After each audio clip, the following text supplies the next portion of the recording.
Hello everybody, welcome to the course VLSI Design Flow RTL to GDS. This is the 8th lecture. In this lecture, we will be continuing with the overview of VLSI Design Flow. In the earlier lectures, we have seen or we have looked into the design steps that we carry out from the idea up to the final layout. Once we get the layout, we need to send that layout to the foundry and we get finally a fabricated chip. So, in this lecture, we will be looking into the processes which are involved in taking the layout and finally creating a chip out of it or fabricating chip out of it. Now, this course is related to designing of a chip or a design. So, why are we looking into the fabrication part?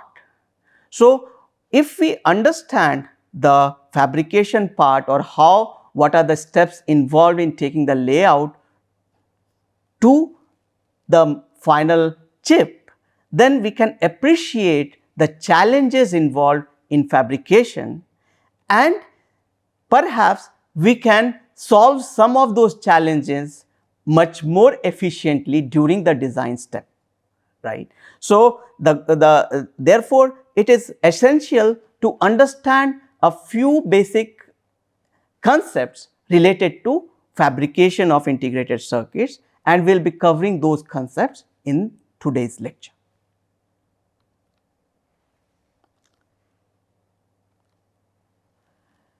In the earlier lectures, we have looked into a fabrication task known as photolithography, and we have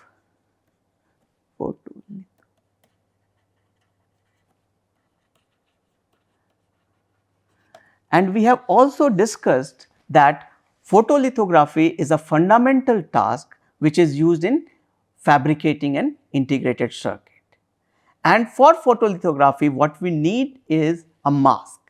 A mask contains the features of the design and we replicate that feature on a substrate or on the fabricated chip, right. So, to start doing photolithography, we must have a mask.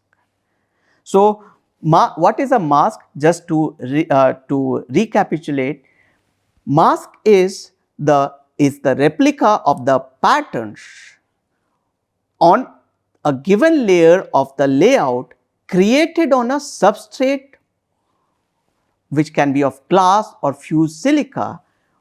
And why we create this mask? For transferring patterns during photolithography step, right. So, here is a diagram of or a figure of a mask. Now, we need to fabricate mask before fabricating the corresponding integrated circuit. Some of the typical steps which are involved in making a mask are data preparation, mask writing and chemical processing, and ensuring the quality checks and adding protections. So, we will be looking at these steps in more detail in the subsequent slides.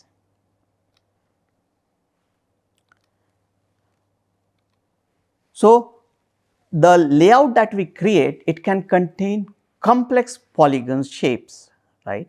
So, for mask writing, we want to translate the layout specified information to a format that can be comprehended easily by the mask writing tool.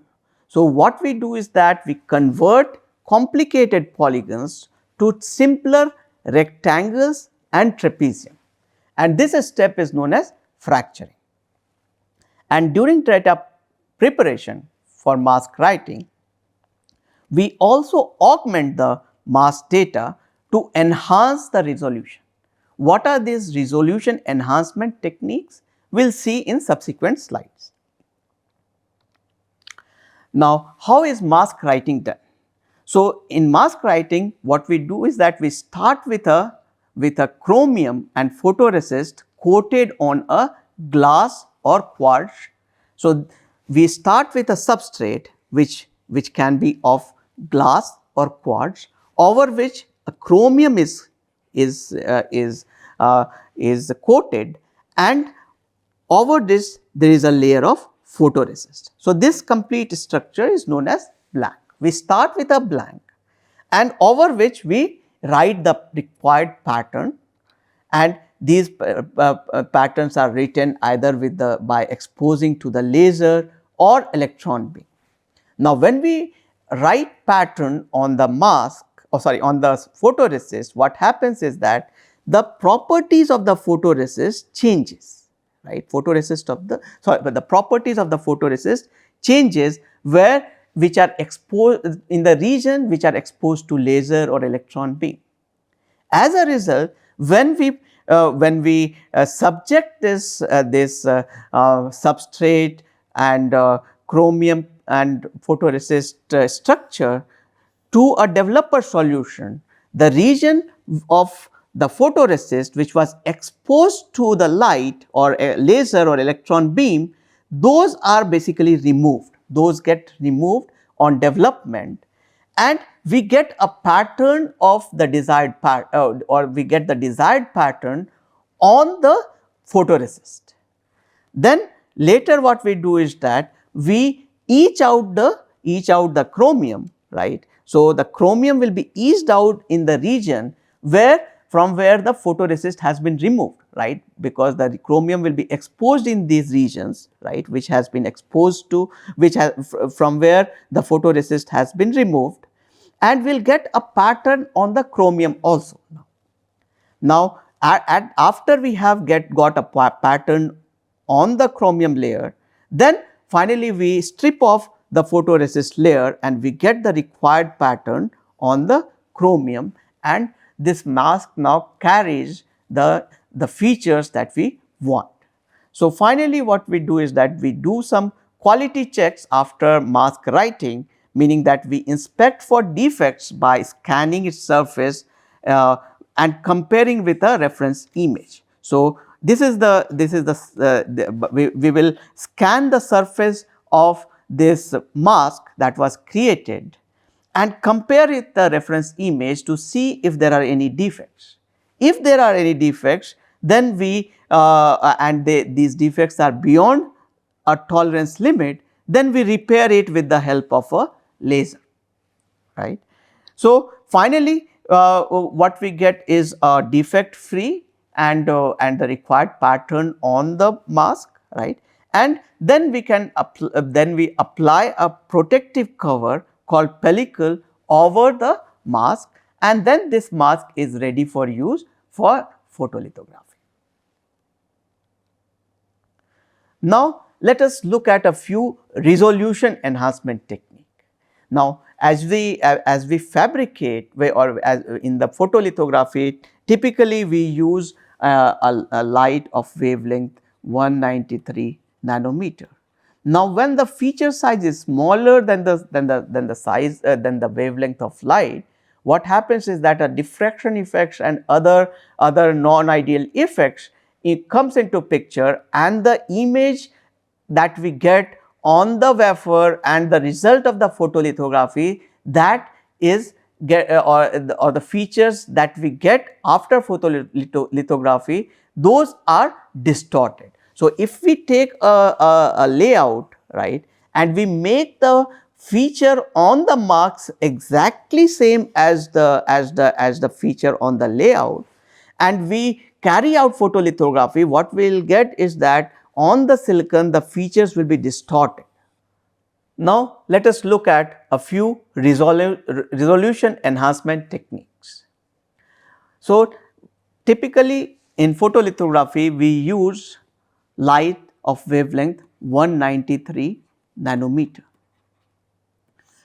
Now, when we carry out photolithography using light of this wavelength and the feature size is much smaller than the wavelength of the light, then effects such as diffraction becomes very important.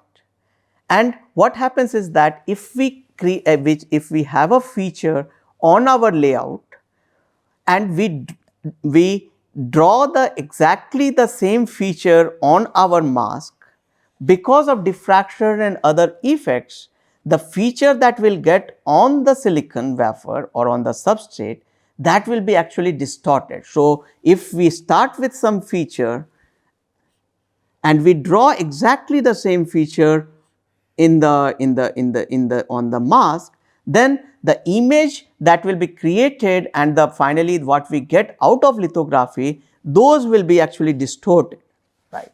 So, what we do is that instead of just using exactly the same shape on the mask, we pre-compensate the mask with some features.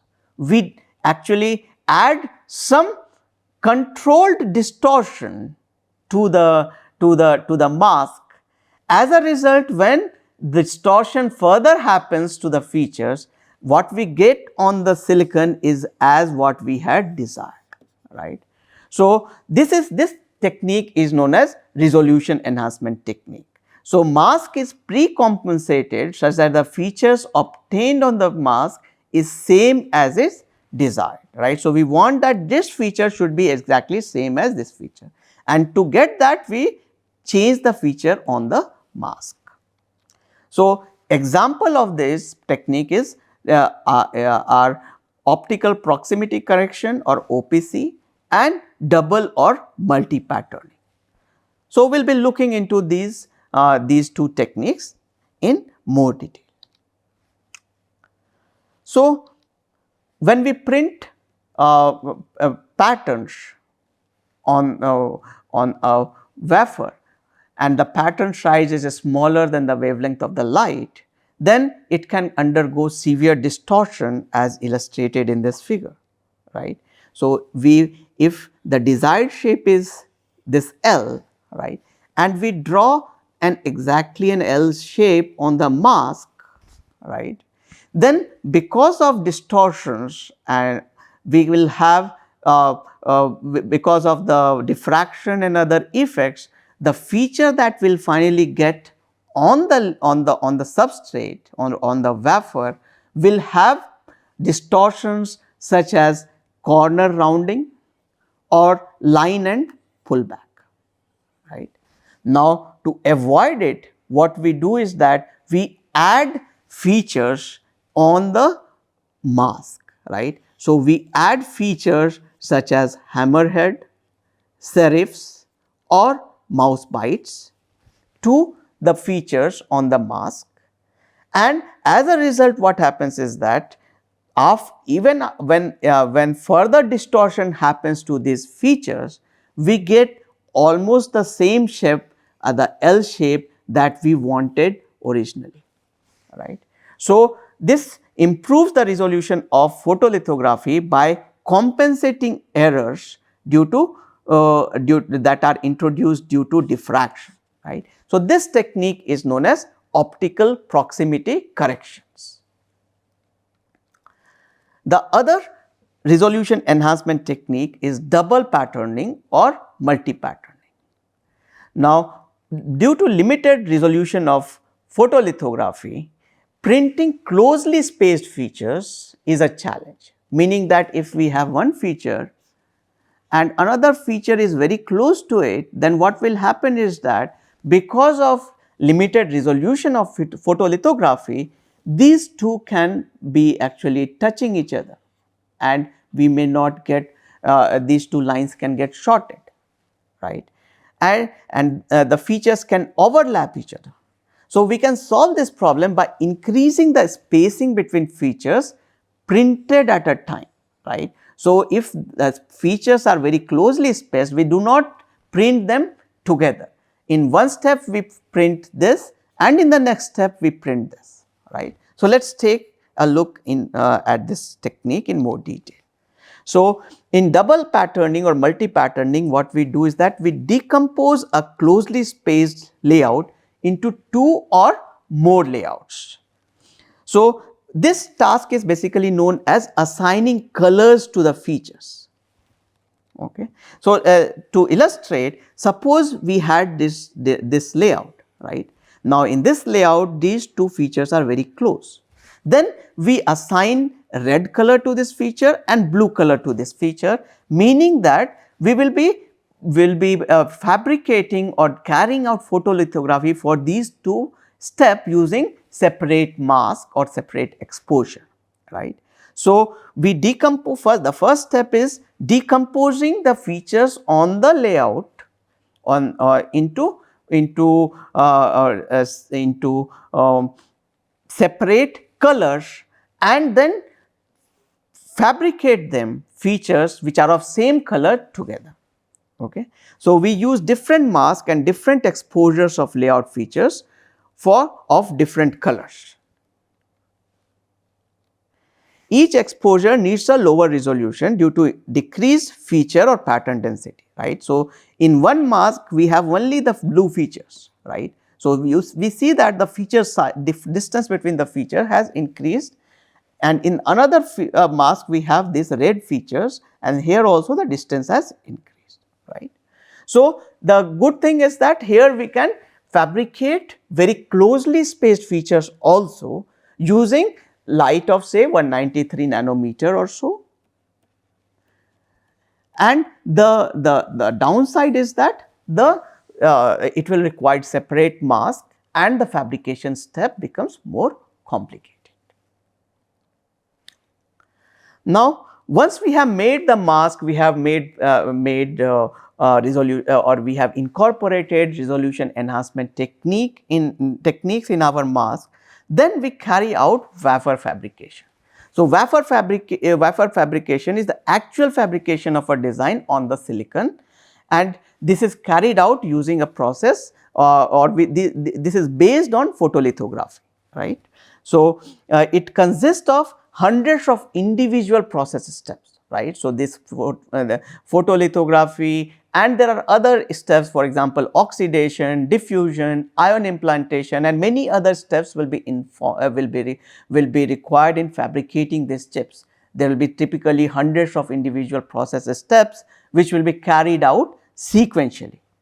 So, fabrication is done layer by layer, right. So, we fabricate the circuit elements such as resistors, capacitors, diodes and transistors, the active circuit elements which are typically lying at the lower level of our integrated circuits.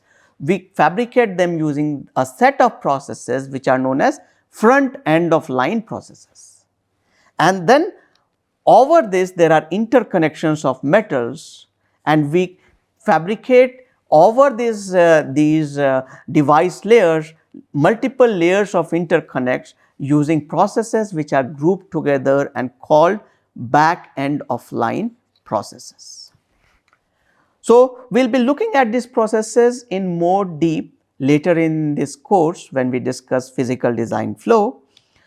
So, after we have carried out fabrication using say hundreds of individual tasks, we have got the die in which all the features have been incorporated. Then comes the step of testing, which was discussed in detail in the previous lecture. Now, each die is tested and compared with the expected pattern. Now, if we find that some die is bad, then we discard them. We cut the dies, right, from the wafer. So, on a wafer we can have many small dies, right. So, we have individual dies.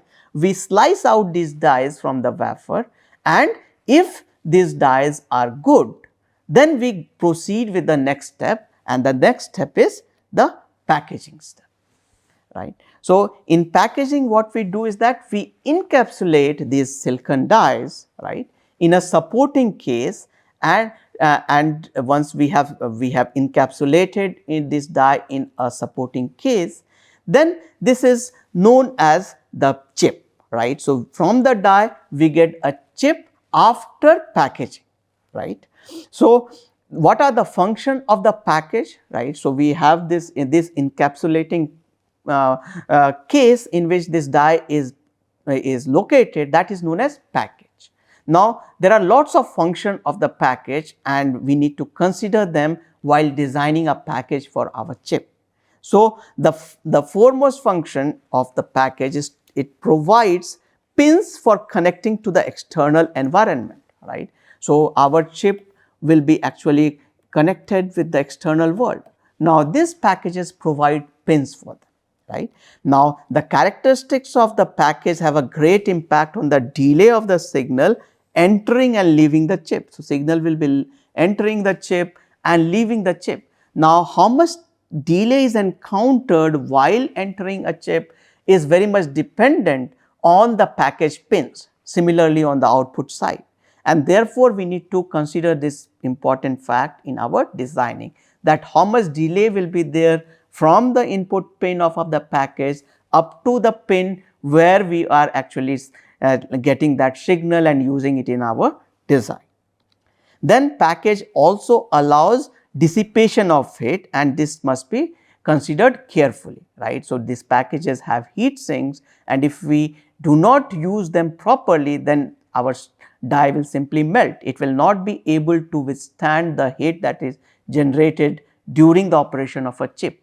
So, the thermal design of the package is very important criteria.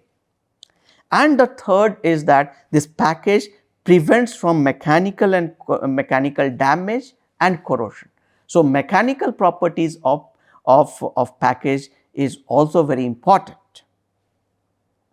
So, considering that packaging is basically performing many kinds of role, there are various types of materials for packages have been designed or have been experimented or are used in the industry, and there are various types of packages also.